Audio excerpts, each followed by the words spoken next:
देखिए, सीतामढ़ी का ये बाईपास न जाने किस ग्रह नक्षत्र में पड़ गया था कि लगातार इसको डिले होता जा रहा था, कभी किसी कारणों से कभी किसी कारणों से। इसमें एक बार कालीकरण हुआ था, वो मेरे विधायक काल में हुआ था। पुनः आप सबों के आशीर्वाद से और डीएम साहब के सहयोग से पुनः इस रोड का निर्माण शुरू होने जा रहा है। डीएम साहब और हमने सभी ने कहा था कि हम इसे दिसंबर में हर हालत में काम प्रारंभ करेंगे, परंतु चुनाव के कारण कुछ और टेक्निकल प्रॉब्लम के कारण थोड़ा डिले हुआ।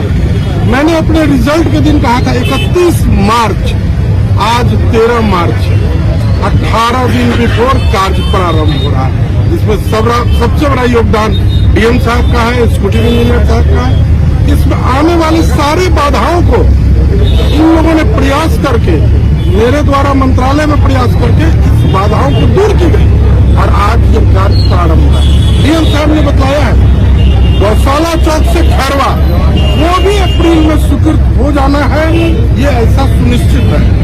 प्लस यहाँ अम्बेडकर चौक से लेकर सीधे पोस्टमार्टम हाउस तक इस पूरे रिंग बांध पर जब इसकी कायाकल्प हो जाएगी तो सीतामढ़ी शहर के बहुत बड़े ट्रैफिक को एक पास मिलेगा निकलने का बाईपास के रूप में, तो उनके ट्रैफिक को यहाँ बाजार में हम कम कर पाएंगे। ये एक बहुत बड़ा प्रयास है। आप देख लीजिए, चाहे सीतामढ़ी में एक छोटी लाइन से बड़ी लाइन हुई तो विधायक कौन, नए स्टेशन का शिलान्यास हुआ तब कौन, और अब फिर बन के तैयार हो, चाहे सीतामढ़ी का कोई मामला हो, चाहे वो इंजीनियरिंग कॉलेज हो चाहे मेडिकल कॉलेज हो, शुरुआत किसने की, पूरा कौन करेगा, ये सीतामढ़ी की जनता करेगी। सीतामढ़ी की जनता ने शुरू किया। आपका ये भाई और आपका बेटा हर एक कार्य को समय से पहले पूरा करने का आपसे वादा करता है। टेक्निकल जो भी बाधाएं आएंगी उसके लिए एक्जीक्यूटिव साहब है, डीएम साहब है, पूरी तरह सीतामढ़ी के हर क्षेत्र में विकास के लिए डीएम साहब जिंदा तत्पर है, सीतामढ़ी की जनता तत्पर है। आप सभी मीडिया कर्मियों का बहुत बड़ा सहयोग, बहुत बड़ा इसमें हम लोग को भरपूर मदद मिलता है, इसके लिए भी आप सबका बहुत बहुत धन्यवाद। जो प्राकृतिक राशि था वो 14 करोड़ था, तो इसका जो टेंडर है उसका निष्पादन मुख्यालय स्तर से होना था। तो जो भी कागजी कार्रवाई हम लोग के स्तर से होनी थी तो बहुत पहले ही हो गई थी, परंतु क्योंकि पहले जो बिडर थे वो आए नहीं, उन्होंने कागजात नहीं समर्पित कर पाए थे, जिसके कारण बार बार जो टेंडर की जो तिथि थी उसको विस्तारित करना पड़ रहा था। और इसके बारे में मैंने एमडी सर को जब जानकारी दी तो सर ने भी काफ़ी प्रोएक्टिवली हम लोग की मदद की और इसका टेंडर का भी बहुत जल्दी से बहुत अच्छी तरीके से निष्पादन हुआ है। तो जो हम लोगों ने दिसंबर का लक्ष्य रखा था इलेक्शन के बाद, मॉडल कोड ऑफ कंडक्ट खत्म होने के बाद, उसमें थोड़ा सा विलम्ब हुआ है, लेकिन इतना बड़ा कार्य है और बहुत सालों से क्योंकि नहीं हो पा रहा था, तो मुझे लगता है कि ये जनता के लिए बहुत एक अच्छा दिन है, राहत का दिन है।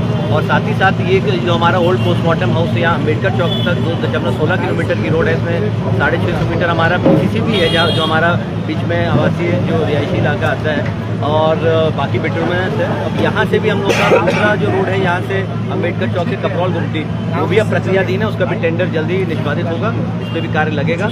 और गौशाला खैरवा रोड का भी हम लोगों ने पथ निर्माण विभाग को प्रस्ताव भेजा हुआ है, वहाँ पे भी सचिव सर ने हम लोग को आश्वस्त किया है। हमारे माननीय विधायक जी भी अपनी तरफ से प्रयासरत हैं और सरकार में जो हम लोग लगातार पत्राचार कर रहे हैं, बात कर रहे हैं, और तो गौशाला खैरवा रोड जो एक महत्वपूर्ण रोड है शहर की, उसकी भी स्वीकृति जल्द मिलेगी उम्मीद है अगले वित्तीय वर्ष। सर, वर्तमान एक समस्या गैस की समस्या है, उससे लोग बहुत ज़्यादा पीड़ित हैं। लगातार मतलब कि एजेंसीज पहुंच रहे हैं, उनको ओटीपी वगैरह नहीं गिर रहे हैं, वितरक से काफ़ी ज़्यादा समस्या आ रही है बीच में। नहीं, देखिए हम लोगों ने इसके लिए अपना कंट्रोल रूम भी एक्टिवेट कर दिया है और अभी एलपीजी का एक हम लोगों ने अलग व्हाट्सएप ग्रुप भी बनाया है। जितनी भी शिकायत मुझे फ़ोन के माध्यम से या व्हाट्सएप जो भी लोग कर रहे हैं, उनको हम लोग त्वरित उनका स्क्रीनशॉट लेके ग्रुप पे डाल रहे हैं और हमारे कंट्रोल रूम से उनको कॉल बैक भी जाएगा और पता किया जाएगा एजेंसी से कि किन कारणों से गैस नहीं दे रहे हैं। यदि कहीं पर ओटीपी आने की समस्या है तो उसके लिए हम लोग मुख्यालय स्तर से बात कर रहे हैं। साथ में उन्होंने बताया जैसे कि ऑफलाइन व्यवस्था भी, उसमें ऑफलाइन बुकिंग के माध्यम से भी अब व्यवस्था कर दी गई है, परंतु सूचना ये मिली कि कुछ जगह अगर जहाँ पे विचलन किया गया है या कालाबाजारी की गई है या फिर कमर्शियल एस्टेब्लिशमेंट को दिया गया है,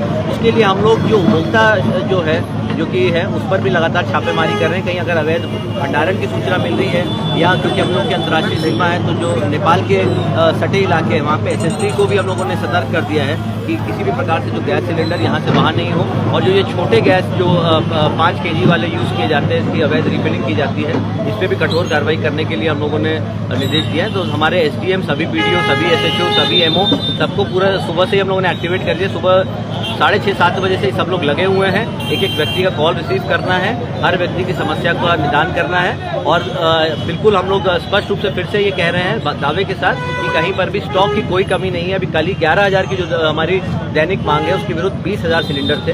अगर कोई एजेंसी गलत तरीके से ऐसी सूचना देता है कि स्टॉक आउट हो गया है या फिर हम लोगों के पास नहीं है, तो हम लोग उसका स्क्रीनशॉट भी ले रहे हैं और हम लोग उन गैस एजेंसीज पे भी जहां पर आवश्यक होगा फिर कड़ी कार्रवाई करेंगे। एस्मा एक्ट के तहत उन पर FIR भी होगा और उनको जेल भी भेजेंगे। हम